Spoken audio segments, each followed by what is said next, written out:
Most people are doing the wrong arm workouts, and it's holding them back. You can build huge arms using the right exercises, with a few special techniques I rarely see implemented. I'll also give you alternative substitute exercises and tell you how to incorporate this workout into your routine at the end of the video, so stick around. We'll start the workout with bis and tris. The biceps are responsible for flexing the elbow, and the triceps are responsible for extending the elbow. Notice anything?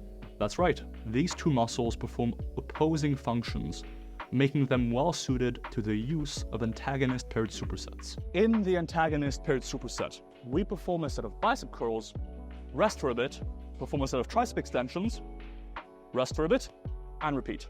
Using this technique, we can get a nice pump without compromising performance, since we're training two opposing muscles with no overlap. In my opinion, nearly all arm training should be done in this fashion. It just makes too much sense not to.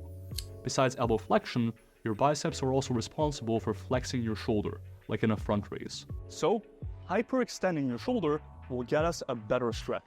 Conversely, your triceps' long head is responsible for shoulder extension, like a pullover, which is why you'll sometimes feel those in your triceps. So, flexing your shoulder overhead will give us the best stretch on the triceps. Besides a good stretch in the target muscle, here's what I look for in a good arm exercise. Likewise, here's what makes a workout effective within the context of your routine. For the biceps, my go-to exercise is the single arm dumbbell preacher curl.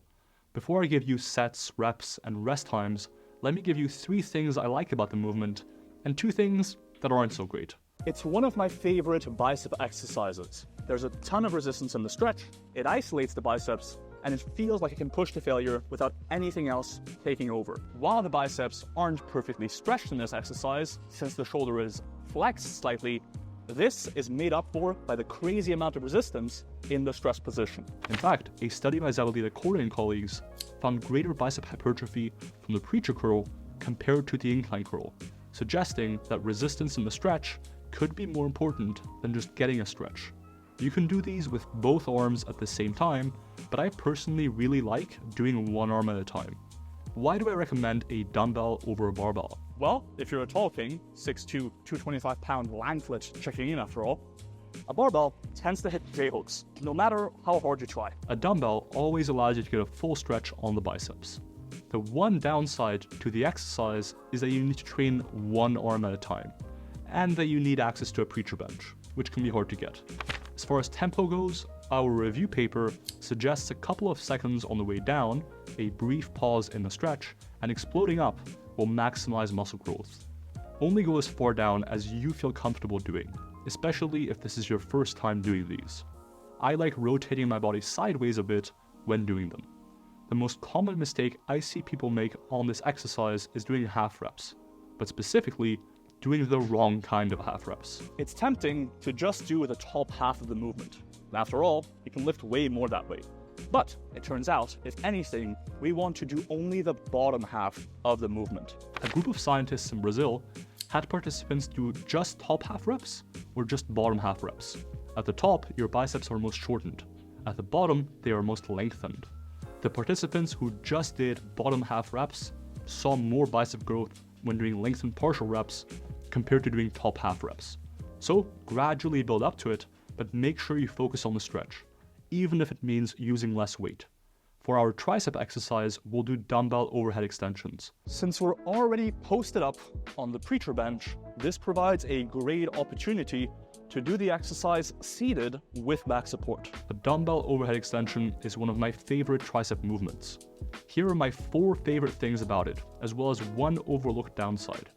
On the plus side, it offers a time-efficient way to train the triceps, since you just grab a dumbbell and get started. I like my 8-hour arm workouts as much as the next lad, but saving time is a bonus.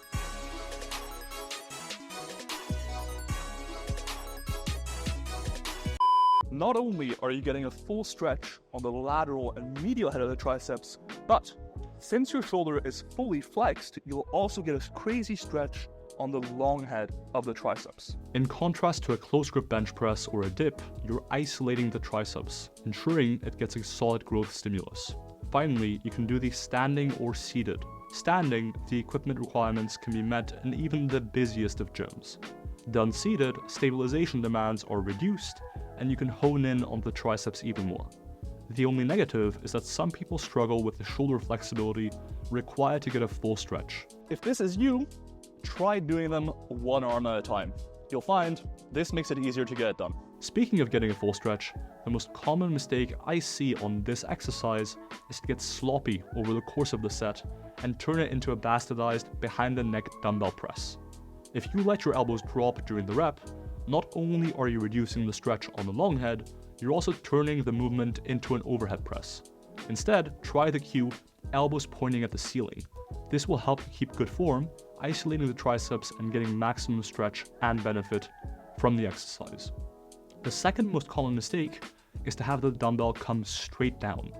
This causes the dumbbell to touch your upper back before you're able to get a full stretch. Instead, think of bringing the dumbbell back in an arc behind your head. When supersetting the dumbbell preacher curl and the seated dumbbell overhead extension, I aim for 5 sets of 10 to 15 reps on both movements. If you're supersetting efficiently, this shouldn't take more than about 15 to 20 minutes. If you're not accustomed to doing this many sets for your arms, start with 3 sets per exercise instead. Take the first set of each exercise to around 2 reps from failure, with each set inch a bit closer to failure. For the final set or 2 of each exercise, I go all the way to failure. To superset these 2 exercises, I do a set of preacher curls. Then, I rest for about 30 to 45 seconds. I do another set of overhead extensions. I rest for about 30 to 45 seconds. I do another set of preacher curls. I repeat this until all my sets are done. You should get a crazy pump while saving time. And if you're worried about this technique reducing muscle growth, don't be. One of our recent studies and experienced lifters, alongside 2 previous studies, have shown that supersets allow you to save time without compromising how much muscle you build. These next 2 exercises are underrated for overall arm size in my opinion. Nearly no one includes them in their arm workouts, but they really should. In the same way, you really should check out MyoAdapt, the smartest training app launching December 2024. MyoAdapt plans insanely effective workouts just like this one for you, based on what equipment you have available to you, which muscle groups you'd like to bring up, and more. The best part? It will be a fraction of the price of a good coach. And in some ways, it's better than an actual coach. Did you miss a workout? No problem. MyoAdapt adjusts your next workouts to get you back on track as effectively as possible. Go to myoadapt.com now to be notified when MyoAdapt finally launches. If you want your biggest arms, you should be doing direct forearm training. While the forearm musculature is surprisingly complex, we can group the functions of the bulk of it into 2 categories: wrist flexion and finger flexion versus wrist extension. These are opposing functions, which again, makes for a very time-efficient superset opportunity. The 2 best all-rounder exercises for the forearms are the dumbbell wrist curl and the dumbbell wrist extension performed on a bench. Here are 4 things I like about the dumbbell wrist curls and 2 downsides. The dumbbell wrist curl allows you to train both arms at once, making it time efficient. Compared to a standing variation, it provides a greater loaded stretch, since your wrist can get extended fully under resistance. Since you're using dumbbells, you can adjust the amount of wrist rotation until it feels comfortable for your joints. After all, some people can comfortably supinate fully, while others cannot. Going to failure on this movement is also safe. If you can't get that final rep, just gently drop the dumbbells. Now, for the 2 downsides. Compared to an incline dumbbell wrist curl, you're not getting quite as much resistance in the stretch. The most common mistake I see people make on wrist curls is to fly through the set. Like any other exercise, we likely want a controlled eccentric of around 2 seconds, a pause in the stretch, and an explosive lifting phase. Most people are also reducing growth by missing out on a key part of a good technique, letting the dumbbells roll into their fingers. Finger extension will further stretch the forearm flexors, potentially increasing muscle growth. Speaking of extension, the dumbbell wrist extension targets the smaller wrist extensor muscles. The same benefits and downsides of the dumbbell wrist curl apply to the dumbbell wrist extension. Since the forearms get some ancillary volume from compound movements, I do 2 to 4 sets of each exercise. Stick to 2 if this is your first time training your forearms, or 4 if you've been training them for a while. Just around 30 seconds of rest between these two exercises is enough. I like doing sets of 5 to 10 reps for the dumbbell wrist extension and sets of 10 to 20 reps for the dumbbell wrist curl. Since your wrist flexors are a fair bit stronger than your extensors, using a higher rep range can allow you to use the same pair of dumbbells for both exercises. First set to about 2 reps from failure, last set all the way to failure.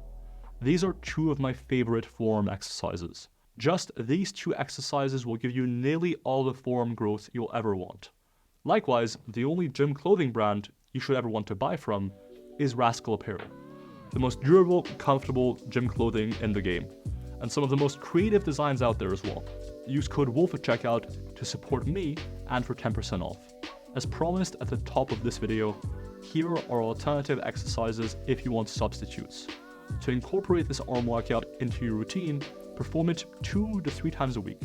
You could also do it as part of your upper body days if you're following an upper-lower routine 4 to 6 days a week, for example. Just implement one of the substitutes for each upper body day. Use good technique across the board. Go close to failure as described. Vary the rep ranges slightly day to day while keeping exercises the same week to week.